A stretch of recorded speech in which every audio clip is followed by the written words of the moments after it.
What's up, guys? Rick here with your DFS preview for this week's RSM Classic, and you're not going to want to fast forward through this intro. A couple of really big announcements and things that are likely to be pretty helpful for you. So let's start. Number one, I'm doing it, okay? I don't like to do promotions. I do not like to do discounts. I think in general, getting into like the discount game where you're always offering coupon codes or you're always doing, I don't like to do that. And I also don't like to alienate existing users by offering a bunch of stuff for new users. So you don't see me do promotions except for this one, which you have to bet me for. So it's back.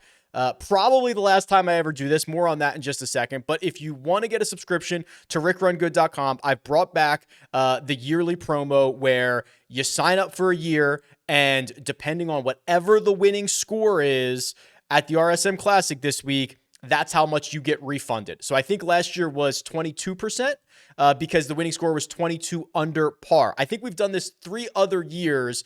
The winning scores were 20, 20, and 22 under. So I feel like that's pretty good for you guys. I'm waiting for that really windy year when it's like, where's my 11 under winning score? But whatever the winning score is for the RSM Classic is going to be the amount that you get refunded. So the way that it works, if you're a new user, I've got the link in the description. Go down, click through, or you can go to rickrungood.com/RSM. All the information is there for you. I also have this post on Substack where it outlines everything. So new users sign up. You have to do it before 7 a.m. Eastern time on Thursday. There are no exceptions, right? I mean, someone will email me Friday afternoon when the leader's at 16 under par and try to get into this promotion. There are no exceptions. So it's Thursday, 7 a.m. Eastern time. If you're an existing user, the instructions are here for you. You can just go through, change it into your account. You can assign it to yourself. So all this information is here for you. And hopefully for your sake, these guys go low in Sea Island this week. I will tell you, and I'll just be very transparent, and I've kind of been alluding to this over the course of the past couple of weeks. This is probably the last time that I do this. You know, it is a logistical nightmare. Armina has to do like 40 or 50 hours of refunds. All the refunds are done manually. They're going to start on Tuesday of next week. Don't email me 5 minutes after the final putt drops and ask where your refund is. People do that. Let's try to have a year where that doesn't happen. Armina has to go through and do this all manually. So it's a huge process. It's not the way the website works. It like doesn't want to play nice with it. So this is really probably the last time we ever do this. Additionally, I'm likely to raise prices on RickRunGood.com on January 1st, just to be completely transparent. You know, I have not raised prices in 35 months. I think it's still incredibly fairly priced, and it's going to continue to be, but I want to continue to invest in the product, as you guys have been seeing that I've been doing. The thing has always been, whatever price you sign up with, that's the price you get forever, okay? So assuming you don't cancel, your membership has to be active the whole time. But there are still people who pay $8 a month because they've been with me from day one. I always grandfather everyone into whatever price they sign up with as long as their membership stays active. I've always done that. I'll continue to do that. So that means if you sign up now, you're not only going to get this promotion where you're probably going to get like 20% back or whatever the winning score is, but on January 1st, your membership is going to get more valuable because I'm likely to raise prices for the first time in 3 years. So that's just full transparency of what's happening there. I think there's probably never been a better time to sign up for a membership. There's going to be a lot of great upgrades in 2023, and you're probably going to get the best price you've ever gotten in your entire life and will ever be available. Okay, so that's part one. Again, links in the description, rickrungood.com/RSM. All the information is there for you. New users, existing users, all good. The second item, I'm going to be at the RSM Classic this week. Okay, so I'm flying out on Tuesday, and it's a lot of travel. I've got some stuff planned, but I'll be there Thursday and Friday. So if you're going to be around and you want to say hello, text me or tweet at me or whatever. I'll just tweet where I'm at, and you guys can come say hello. It's always nice to meet people out on the golf course. I will pick up a a merch box, right? When I get there for merch, I'll just go nuts and I'll just get hats and I probably won't get shirts because I won't know your sizes, but like I'll just get a bunch of really cool stuff in a merch box when I get there and I'll give it away. The way that we'll do that is via Instagram. Who knows what Twitter's up to? Let's try to get some people over on Instagram. So we'll put a screenshot of the post here. So if you go to Instagram.com/RickRunGood, there is an RSM post up there, which we'll put up on the screen right now. It's my most recent post. If you follow me and like that post, I'll give it away to someone who does that. Okay. So, and I'll just get in touch with you and I'll mail you this merch box of everything that I pick up when I'm down there this week. Additionally, because I am traveling, the schedule for this week is a little bit off. So like Andy and I are going to record a little bit earlier than normal. The Wednesday live chat it cannot be Wednesday at 3 p.m. Eastern time. I'm not going to be available for that. So it's going to actually be Tuesday night at 8 p.m. Eastern time. I will do it. I'll do it from the hotel, right? We'll just do it. We'll do it from the golf course. We'll do it from the hotel.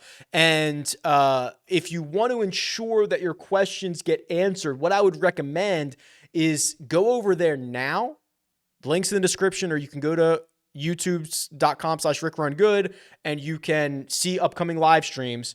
Just drop your question now, right? And I'll get to it when we get there on Tuesday night. So hopefully it's not too much of a trouble, but people can be able to replay it after that. Obviously going to the event kind of creates situations where I've got to do this when I'm flying across the country. So there you go. I think that is all of the updates that I have. I will continue to have season-long fantasy league updates. We have filled a lot of leagues so far. We're going to continue to do that. I'll have those later in the week. It's going to be a great time. I believe I am now done with the announcements, and we can move on to the course key stats.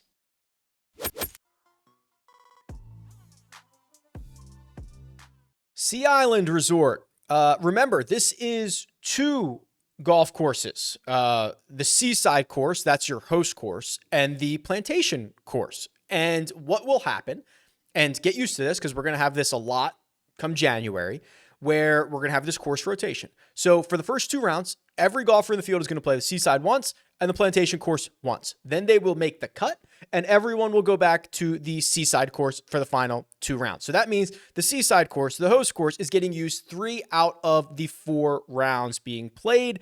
It does have shot length. The Plantation course does not. So when you see the model that I'm showing you on RickRunGood.com right now, this is the Seaside model. Not only is it 75% of the rounds that are going to be played, but it's the course that we can attribute the strokes gained metrics to. So you'll hear me basically talk a lot more about the Seaside course than the Plantation course. So that's kind of the caveat for all of this.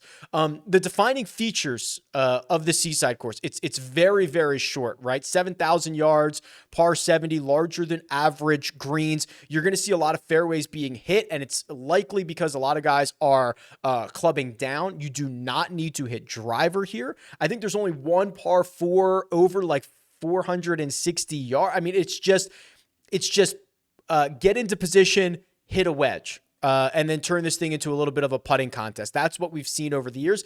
As you can imagine, because it is Seaside, literally the name of this golf course, and the Plantation course as well, wind could be a factor, right? Wind could come off the coast there. It could play a hand. We're going to keep a close eye on weather. Tuesday live chat. I'll probably tweet something out on Wednesday as well. We can look at it Wednesday night. I'll be there Wednesday night. I'll step outside and say, oh yeah, pretty windy out or whatever. Okay. Like we'll figure it out, but we're going to definitely keep an eye on weather this week. There might be a chance to wave stack, which you can do in the custom model automatically now. So, we're going to hold off on weather questions for later in the week.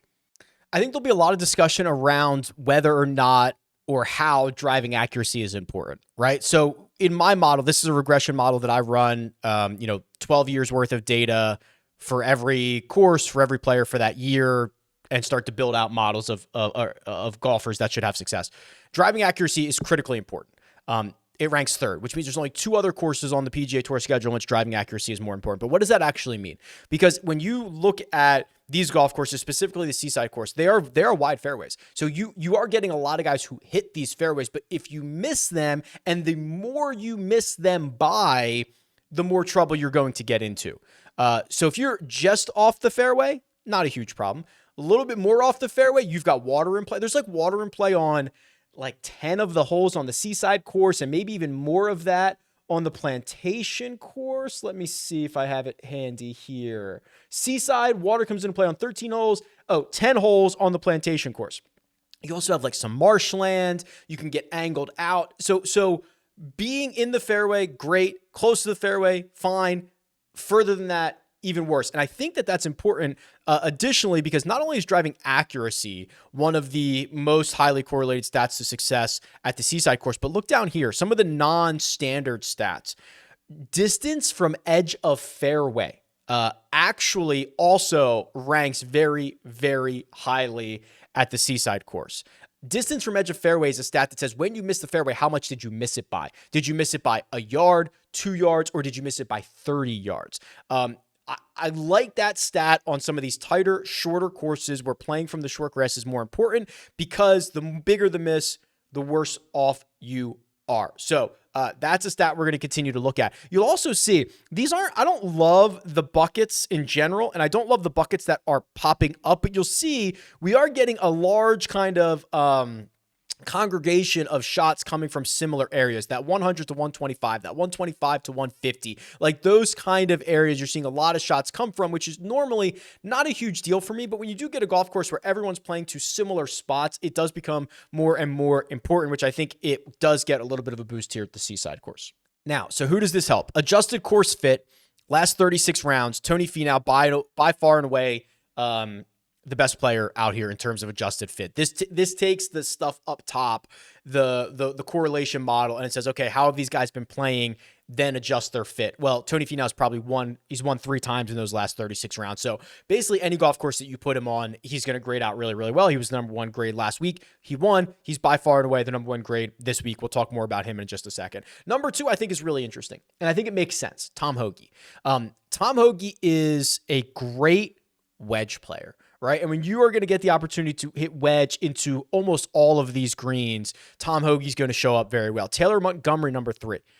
Andrew Putnam, 4. What does Putnam do well? Plays out of the fairway, and the rest of his game is very stout. Not very long. Doesn't matter, right? He gets knocked for being short off the tee, but that doesn't matter as much here. So he doesn't get a big knock, and he gets a big boost for playing out of the fairway. Ben Taylor up there as well. Keith Mitchell, believe it or not, you're going to hear me talk probably quite a bit about Keith Mitchell this week. I think this golf course does lend itself well, and he's got a couple of good finishes here. We'll talk about him more. Steven Yeager, Taylor Moore, Brian Harman, Ben Griffin round out the top 10 as far as adjusted course fit goes based on the last 36 rounds. Guys that, if they continue to play like they have over the last, 8 starts generally for most of these guys, they're likely to set up well for this golf course, whether they've played on it or not. Okay, let's go over to the cheat sheet. All right, 3 golfers over $10,000. Tony Finau, 11-2. Seamus Power, 10-5. Brian Harman, 10-3. And I know what you're thinking. Brian Harman, 10-3. We'll talk about it. So here's where I'm at. A very, very small 10K range, right? Tony Finau, by far the best player in the field. If you go and you look at basically, I mean, we'll just go to the power rankings here. This is the last 24 rounds for everybody in the field. Tony Finau is gaining nearly 3 strokes per round. That's raw. That's not weighted. 2.85. It's insane. Obviously, it's got a couple of wins in there as well. The gap between him and golfer number 2, Taylor Montgomery, is 1.3 strokes per round. That same gap is the gap between Montgomery and I think it's Harrison Endicott. Yeah, 64th. Okay. So the same gap from 1 to 2 is the gap from 2 to 64 in this field. That is how much better Tony Finau has been than the rest of the field. We talked about it in Mayakoba. He missed, it was a miscut, like the best possible miscut. Goes out, wins the Houston Open. Now 3 wins in 7 starts. The tee to green game is phenomenal. I've said it countless times. There's nobody who has a ceiling like Tony Finau. I tweeted it out earlier this week. I've tweeted it out in the past. There were only 11 golfers who, since the start of last season, have gained at least 17 strokes to the field. I'll just bring them up. I'll show you. Here they are. Tony Finau is 4 of the 11. No one else has done it more than once. Rory has the best week, RBC Canadian Open. It's a shame because Tony Finau gained 18 strokes that week. He ran into like one of the only situations in which he doesn't win the golf tournament, finishes second there. So he has done it 4 times. No one else has done it. The ceiling is absolutely insane.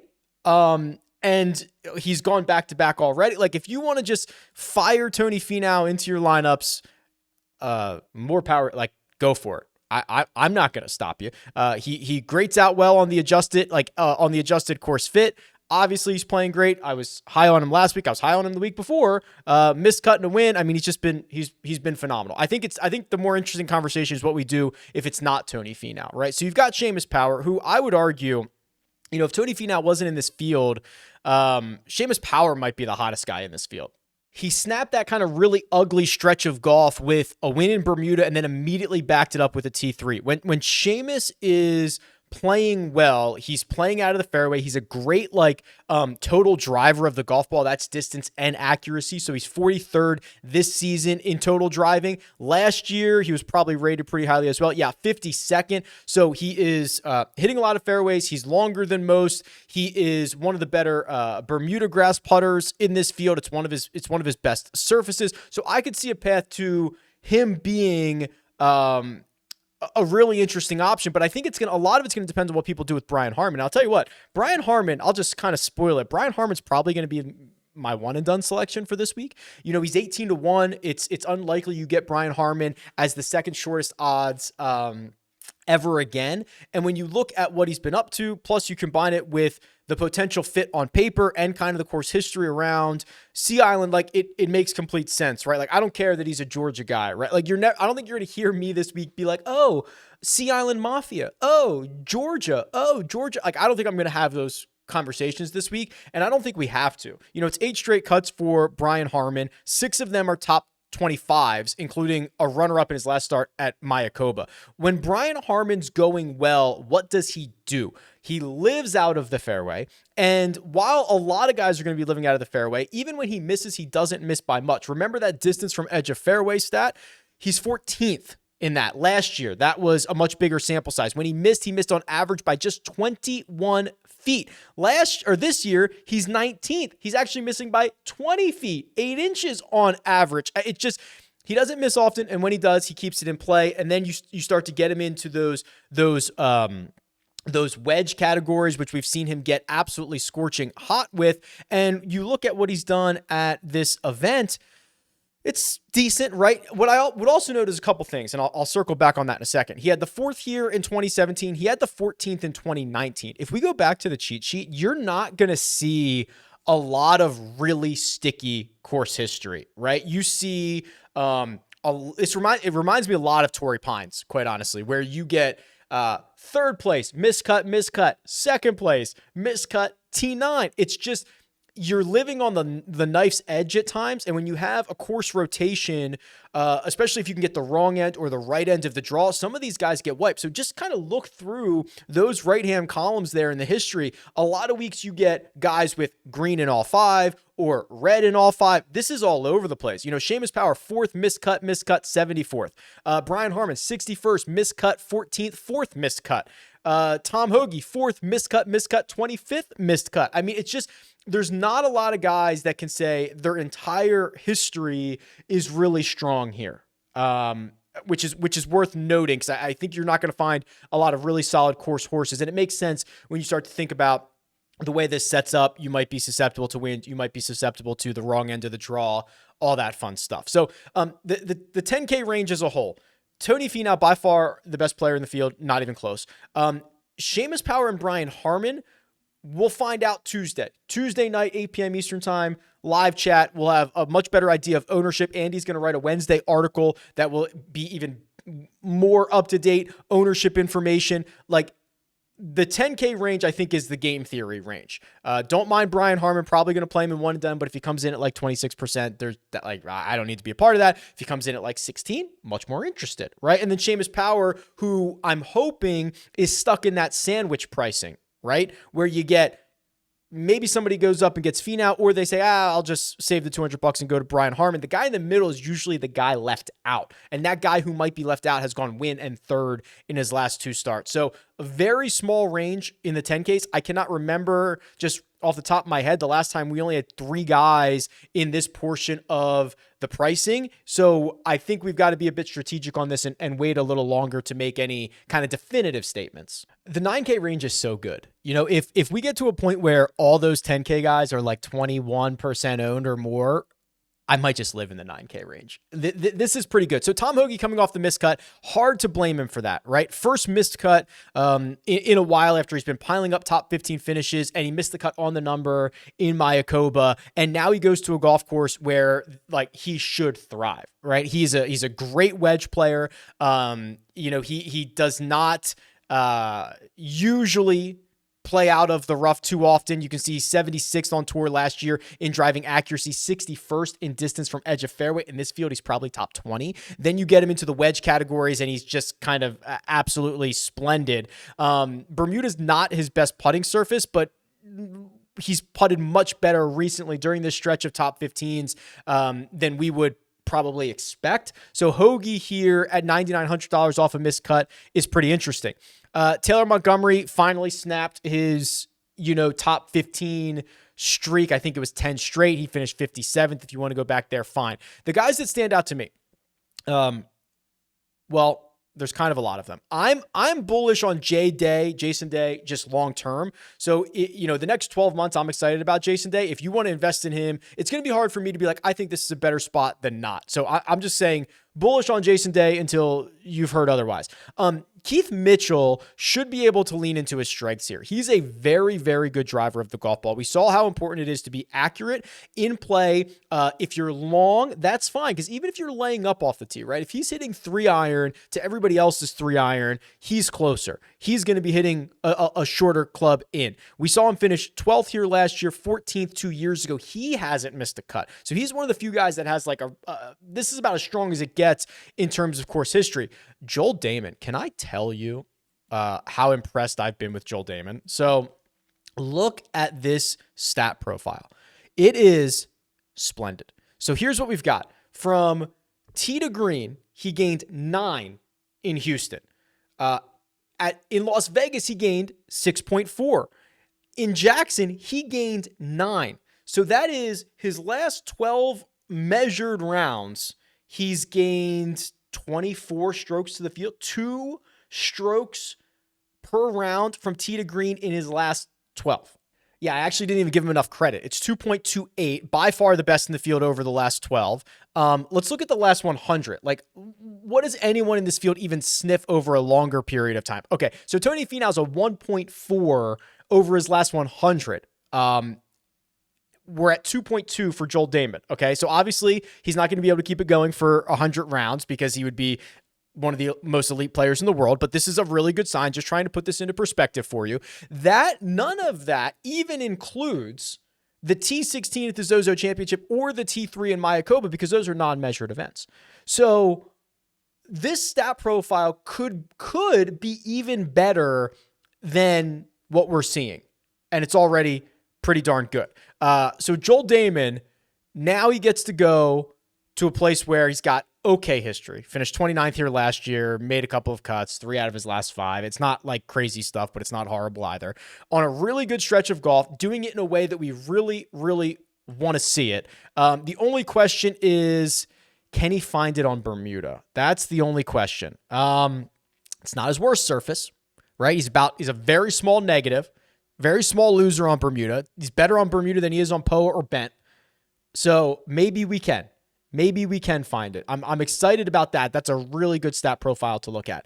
The other 2 guys here, Denny McCarthy. This is like Denny McCarthy time of year, right? When you get to say, okay, this is a wedge fest where it turns into a putting contest, and also it's like the second or third shortest course on the PGA Tour, and you're Denny McCarthy, who's constantly losing distance off the tee, but he's gaining in fairways, and he's probably the best putter on planet Earth, and he's got good history around here, 10th and an 8th in 2 of his last 3 trips, and he's coming off of a 6th 2 starts ago. Like, Yeah, I get it. It's Denny McCarthy's season. The other one that you have to kind of consider here is Matthew Neesmith. This Neesmith profile is a bit reminiscent. I don't want to throw it into the Tony Finau category, but it could be a bit reminiscent of what we saw from Tony Finau last week. You know, Tony Finau was making his first, or excuse me, in Mayakoba, Tony Finau was making his first start since the Tour Championship, I believe, in Mayakoba. It was a couple of weeks off. He knocks off the rust, doesn't play particularly well. Then he gets it going and goes out and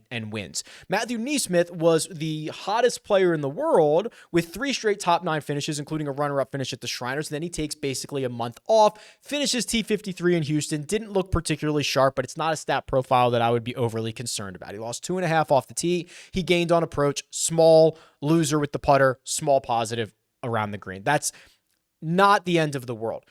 Is that the rust that he's knocked off? Right? And now he goes back to a golf course in which he's had great success, right? Talk about guys who play well. This might be the best course history of anyone because it's 3 straight top 30s, T29, T15, T14. So if you were willing and interested in playing Matthew Neesmith last week, which I was, and I did, you got to give him one more chance. You got to give him an opportunity to say, I knocked off the rust last week. Now I'm ready to fire on all cylinders. Probably worth noting that Neesmith was pretty darn good for 3 rounds last week. So he gained 5.4 strokes in rounds, total in rounds 1, 2, and 4. So that's a little less than 2 shots per round. It was Saturday's round 3, which was horrible. It was here. He lost 7 shots to the field. So 75% of his rounds last week were pretty good, which means that over his last 4 starts, basically all but 15 of 16 rounds have been really good. And now he goes to a golf course in which he's had great success. Yeah, I think I can get back on board with that. The 8K range, and I'll start you with 2 guys I'm concerned about. They're Justin Rose and Sahith Theegala. So let's start with Rosie, who we have seen this before, where he pops up for a top 10 somewhere, and you start to get a little excited, and then you say, oh man, well, how did he do it? Well, how he did it is by gaining 6 strokes putting last week, which is the second best putting performance for him since the start of last season. Very unlikely for that to continue, right? And if that doesn't continue, and if that does regress back to this, just gaining a stroke over 4 rounds or 2 strokes over 4 rounds with the putter, that significantly narrows the path to the top of the board for Justin Rose. So that's concern number 1, that we're going to get a little bit of putter regression, and he's going to have to be bailed out with the ball striking that has not been great for him. Sahith, on the other hand, love the guy. Have discussed that, hey, he might be one of these guys that I fire up and just bet every time he starts it. I think he's a candidate for that because you're going to get really good odds some weeks, and I think he's got hell of an upside. The problem is when he misses off the tee, he misses huge, right? He's been ranked outside the top 150 in each of the last 2 years, this year and last year, in distance from edge of fairway. We know he does not hit a lot of fairways. We know that there's water in play on 10 holes on one course, 14 on the other. If you go to a golf course that you're penalized for missing big, that's not good for Sahith. Most recent example, the CJ Cup, right? Remember Congaree, where it's those natural, just like sandy areas, just whatever with the big miss. Lost 5.5 strokes off the tee there, right? And that's really the problem. So when we get to, there's going to be a lot of courses later in the year where Sahith is like, bomb and gouge, let's go. And he's live. I'm not specifically sure that this is one of them. Probably not going to have much exposure to either. Might even muster the courage to short them in the Jock market. This burned me last time. I have executed one big short in my life. It was Seamus Power in Bermuda, and he went on to win the golf tournament. So that did not work out very well for me. But I might muster up the courage to fire a short on Sahith and Justin Rose. We'll see. Jock market is stock market DFS. You can buy, sell, short, trade, whatever, golfers and athletes. The NFL markets are long. There's a second half market, which is crazy. So it's for the rest of the year. So it's not just one event, 1 week, 1 slate. There's going to be a power hour Wednesday night, 8:15 p.m. I'll be doing it from a hotel with Joe Idoni and myself. You can use the code Rick. There's a link in the description. It is a really, really fun way to literally diversify your portfolio. right? You don't need winners. You don't need to be perfect. You just need guys to outperform their expectations. So those two guys, I might find the courage to short this week. Can we agree Mackenzie Hughes is criminally priced? I've been following Hughes, tracking Hughes, and have been very excited about the results of his play over the course of the last couple of weeks. He hasn't played a lot this year, but when he's played well. Let's look at this again. He gained a ton of strokes putting last week, but that's not super uncharacteristic for Mackenzie Hughes, right? He gained 10.5 in the short game. He's going to have to be a little bit better than that, right? But that's not far away from his baseline, from his DNA. Top 25 at the Fortinet. Wins in Jackson. T23 at the Zozo. T16 last week. Now he is going to a golf course where his lack of distance does not matter. His putter does. And oh, by the way, he's won this event. And oh, by the way, he finished runner-up last year, right? What am I missing? He was 8,600 last year when he finished runner-up. He is 8,600 this year, and he is 3 starts removed from a victory. What? Let's look at his lead in form from last year. So let's scroll down. His lead in form last year, it was still pretty good. He went T25 at CJ Cup, T4 at the Zozo, T29 in Houston, runner-up at the RSM Classic. You could argue fairly similar. A handful of top 25s, a really good finish. The T4 at the Zozo is probably worth the same as a win at Jackson. I'm making that up, but just go with me. And now we got a runner-up. What am I missing? What am I missing here? He's criminally priced, right? If he was $9,800, would anybody be all that surprised? He won 3 starts ago. He's won this event. Okay, so I'll leave it there. But yeah, that feels wrong to me. We'll see what his ownership is as we get closer in the week, but really, really like the situation for Mackenzie Hughes, obviously. I do not mind going back to Brendan Todd. He's someone I've played a lot in the fall. It has been very good. He's had a couple of weeks where he's just absolutely popped on approach. He's always a great putter. He finished 4th here 3 years ago, made the cut 2 years ago, missed the cut last year, gains a ton of fairways, loses a ton of distance. This is a blueprint golf course for Brendan Todd. No problem there. We'll go to the 7K range, but I'll pull up the Holy Grail and run through a couple of things real quick. Here are just the best players in the field at the RSM Classic. I only want to go back to 2019. There was a redesign on, I believe it was on the Seaside course, Davis Love. On the Plantation course in 2019. So I don't want to go back too far here. So here it is. Guys who have played multiple events. I mean, Webb is here in the 8,400. He's been phenomenal at this event. That to me is a dart throw. I would love to see Webb play well. I'm not particularly convinced that that's going to happen. Matthew Neesmith, we already talked about. He's second, 12 rounds, 1.38. John Hunt, 10 rounds, 1.37. That missed cut was in 2018. And then the last 2 years, he's gone T12, T12. That's kind of interesting. Zach Johnson's here, 1.36 over 16 rounds. Keith Mitchell, talked about him, 14 rounds. Last 3 trips have been phenomenal. It was a miscut 4th start ago. Who have we not talked about yet? Robert Streb. So Strebers is a lot more volatile. It's T32 missed cut, win, missed cut. So that's kind of all over the place. But kind of the usual suspects. Luke List has been pretty good. 14 rounds, 0.87, T4, T53, missed cut, T10. Although his game has not been particularly good, but he does like to club down. Now, let me also just do this while we're here. Everybody in the field, strokes gained putting on Bermuda. Yeah, let's do this and just see what we got here. Ben Taylor, $7,000, 41 rounds, gaining nearly a stroke per round. Taylor Montgomery, very small sample size. Denny McCarthy, much larger sample size, 183. No surprise there. Brendan Todd there. So that was the link to how I was getting here. Brendan Todd, basically of guys with a large enough sample size, the second best Bermuda grass putter in this field dating back to 2019. Patton Kazire shows up, Andrew Putnam, Kevin Kisner, Harris English, et cetera, et cetera. So worth looking through those names. But that was the nugget that I wanted to look at. It got me over to the Holy Grail. 7K range. So Pretty good transition to Andrew Putnam, $7,900. Alex Smalley very quietly. I don't know how quiet it was. Under the radar, fourth place finish last week, right? Just he showed up on that strokes gained hard, right? And Memorial Park played hard for tour average, goes out and finishes fourth. So now that's 4th, 11th, 52nd, 25th in his last 4. That's pretty interesting. I wish he was more accurate off the tee, but he's a talented ball striker. I don't mind that at all. I'm just going to jump down a little bit further to Justin Lauer here. This to me is such an interesting situation.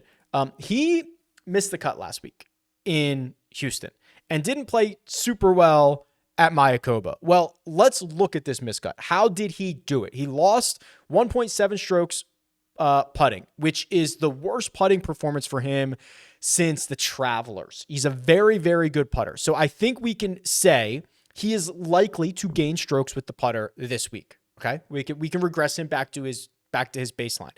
And now he goes to a golf course that probably could not set up any better for him, right? You know, he is accurate, but short off the tee. And then you get into a situation where he can kind of be this 125 to 175 guy. Like half the shots come from that area, which again, flawed stat, but on a course where a lot of guys club down and play from the same spot, it's a little bit better. So from 125 to 150, he's 10th. From 150 to 175, he's 4th. That was from last year, which was was that from last year? Was I looking at last year or this year? Okay, good. I was looking at last year, which was a larger sample size. And then before that, I mean, he was on a great stretch of golf. So he has had a historically bad putting performance, which we think is probably unlikely to happen again. A mediocre finish in Mayakoba, played really well before that, and goes to one of the better golf courses for him. That to me is hard to look past at only $7,300. Okay, I flipped this around just to sort by strokes gained total, and Will Gordon is back, right? We've been tracking him for quite some time. So he finished 10th here in 2020, which I think that actually started his run for like conditional status. Remember, he like popped up on the scene. Where was that? So 2020 RSM would have been, it was the Travelers that kicked him off. So it was T10 at the RSM Classic. This is what I was remembering. He went T21, T20. T3 at the Travelers. Then that kicked off like his run at conditional status. So I was a little bit early there, but he has a good finish. And look at this. He's gaining fairways to the field. He's gaining distance to the field. So you're seeing is just eye popping off the tee numbers, which are going to come in handy. The ball striking in general is great. The putter, hit or miss, which is what you kind of want. And this stretch of golf, this dates back to August. This is like 12-ish really good events for Will Gordon in a row. He's gained 9 or more strokes 4 times during that stretch. I just really think he's back and kind of being overshadowed here by a lot of guys. At the bottom of the range, I find Ben Taylor fascinating. I don't know if I'm excited about it, but I'm interested in figuring it out. So Ben Taylor, $7,000. I believe if we went and looked at the adjusted course fit, he was 5th. Okay, so it's Finau, Hoagie, Montgomery, Jason Day, Ben Taylor. And like, who the hell's Ben Taylor? Okay, finished 3rd in Houston last week, gained across the board, gained 6 strokes in the ball striking categories, added another 7 with the putter. That's not going to happen again, but he's a pretty good putter, right? He gained strokes in Napa, gained strokes in Jackson, lost a little bit in Las Vegas. Then we don't have the breakdown for 2 cuts that he made in Bermuda and Mayakoba. So that is 6 PGA Tour starts this year. 5 of them he has made the cut. 2 of them are top 25s, and 1 was a 3rd place finish in Houston last week. What I think is so interesting is this year he's not been very accurate off the tee. He's been bombing it, but he's been kind of spraying it a little bit. He was 160th in driving accuracy. He's 149th in distance from edge of fairway. But if you go back and look at his Korn Ferry stuff from last year, he was a lot more accurate. He was hitting, well, let's actually just compare this. Yeah, he was hitting 63% of his fairways, which was 46th last year on the Korn Ferry Tour. And now he is hitting 54%, 160th. Now that's fairways hit is a it's a flawed stat, obviously, if you get really wide fairways, really narrow fairways, but I'm under the impression that he might be more accurate than he is leading on this year.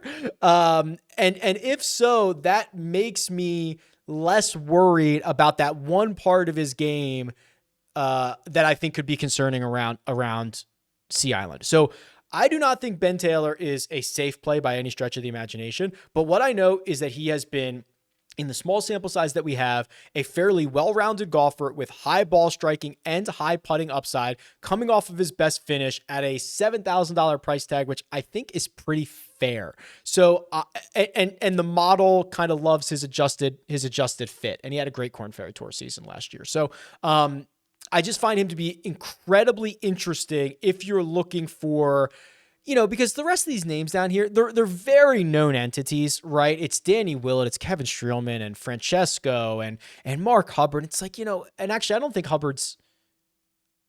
pretty sure Hubbard is withdrawing from this event, right? Didn't he add isn't he getting toe surgery today? So we might get a Hubbard official WD, but these are known entities. And I just think if you're willing to try to take a flyer on a bit of an unknown entity, Ben Taylor is interesting enough. Okay, 6K, and then we'll run a model here. I hate to say it, but it might be Ryan Armour season, right? What is Ryan Armour known for? Short, accurate. You can only really get him on the shorty courses, but look at this. Two really good starts in a row. T21 in Mayakoba, T27 in Houston. He had another decent finish at the Sanderson Farms earlier this year. That was a T13. And I bet you, let's just pull up his RSM information here. I bet you it's pretty good, right? He's missed his last 2 cuts, but he had 2 top 25s before that. Yeah, I mean, it's fine. It's okay. It's nothing to write home about, but it's probably better than average. And again, this is one of the few opportunities that you get to get access to Ryan Armour. For the second week in a row, it is a fairly ugly $6,000 range. What I've done here is I've changed this to the last 12 rounds just to find some hot golfers and sorted by strokes gained total. And I have to admit, right when I declared Brian Gay, toes up a couple of weeks ago, he's played a hell of a lot better. Okay, so can we do a little bit of a deep dive on Brian Gay,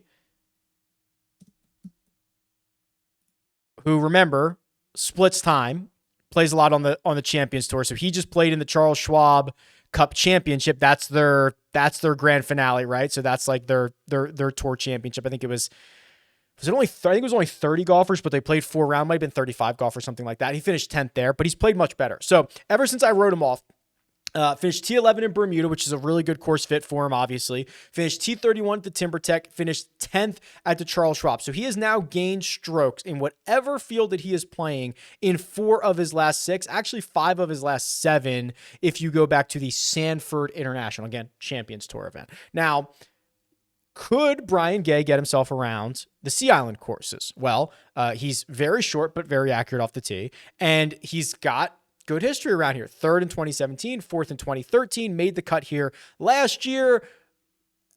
I'm pretty sure he's one of the best Bermuda putters. Didn't we see that? Yeah, I mean, he's just phenomenal on Bermuda. So, actually, here, let me show you actually like this. There you go. Bermuda's his best putting surface, and he's already a very good putter. I hate to say it, but if you are kind of desperate in the $6,400 range, Brian Gay's not a bad option. In terms of just strokes gained total, he's the 5th best in the 6K range over the last 12 rounds. The other option might be Austin Cook, who's $6,800. So just kind of look at this with me, right? I've got this sorted by the last 12 rounds. So who's playing well? Let's find golfers who are incredibly accurate off the tee. So that would be Baddeley, who's gaining a bit of fairways. Austin Cook, who gains a ton of fairways but gives a ton back in distance. That doesn't matter. Lingmerth, accurate but short. Brian Stewart, accurate but short. Then we start looking through those guys and we see, okay, who's playing well right now? Well, Austin Cook, 44th, 27th, 27th. So the last 2, Houston and Mayakoba, he's got T27 finishes. He has missed the cut here in his last 2, but remember, he won this event in 2018. So are we in a situation where we've got a guy who's a great course fit, who's playing well, who's $6,800, who can give this thing a little bit of a run? Maybe. Seems like we might be. All right, let's run a model. New model here at RickRunGood.com. Custom model. What in the world do we want to do here? Well, we've got to give some love. Obviously, start with driving here. Let's do 12 on accuracy, 8 on distance. So 20 on driving stats. Let's also do, I think I want like real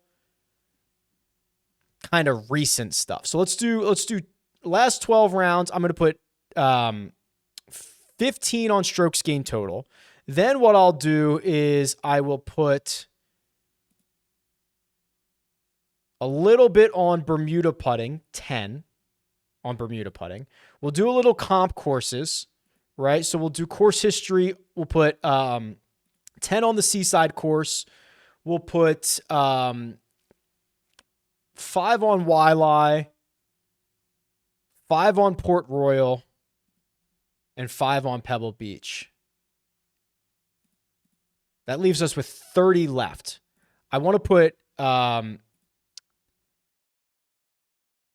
10 on implied win percentage, which is just their odds, which is what I want.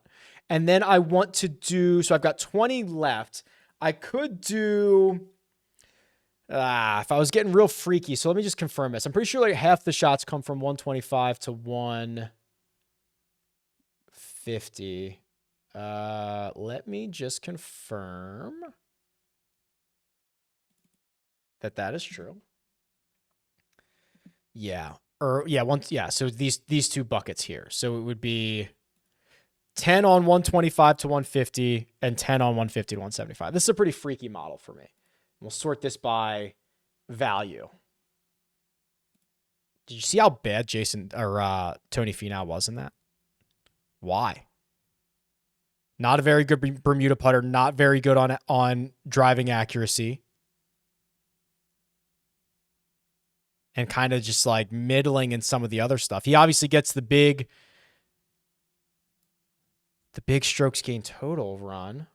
Well, actually, no, because it's actually not enough. This actually did not give Finau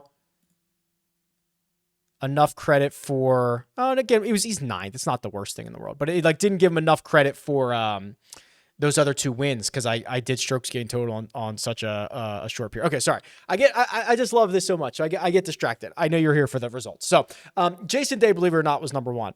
Brian Harmon, number 2. Brendan Todd, number 3. Seamus Power, 4. Tom Hoagie, 5. So yeah, that's freaky. But we do have two 10K guys in the top 5, a $9,800 player there, $9,400 there. So it shouldn't be all that surprising. Denny is 6. Wyndham Clark is 7. Will Gordon, 8. And salary, compared to salary, that's probably the best one. Tony Finau, 9. Matthew Neesmith, 10. So Finau doesn't get, if I went back further on strokes gain, on that strokes gain total one, Finau would probably get a big bump. But as it is, he's still top 10. He's still a great play. Interesting. Guys I didn't really talk about. Russell Knox was 13th. Davis Riley was 14th. Joel Damon was 16th. That's kind of exciting. Okay. Yeah, well, I'll look into this. That's a very unique model for me. I don't know if I would actually run with this, but I wanted to kind of throw a bunch of different things in here. I'll save this in case we want to revisit it on the live chat. I'll save it as RSM Classic 2023, and maybe I'll there's probably too many ingredients in here, right? But I just love using them all. So I'm like, I want to put as many in as possible, but I probably could have made this a little bit more straightforward. Okay, cool. Well, there you have it. So again, this is it. Thursday morning deadline to get your Rick Run Good promotion. The only promotion of the year and likely the last time I ever run this promotion. I just think that I'm barreling towards that decision here at a year in the near future.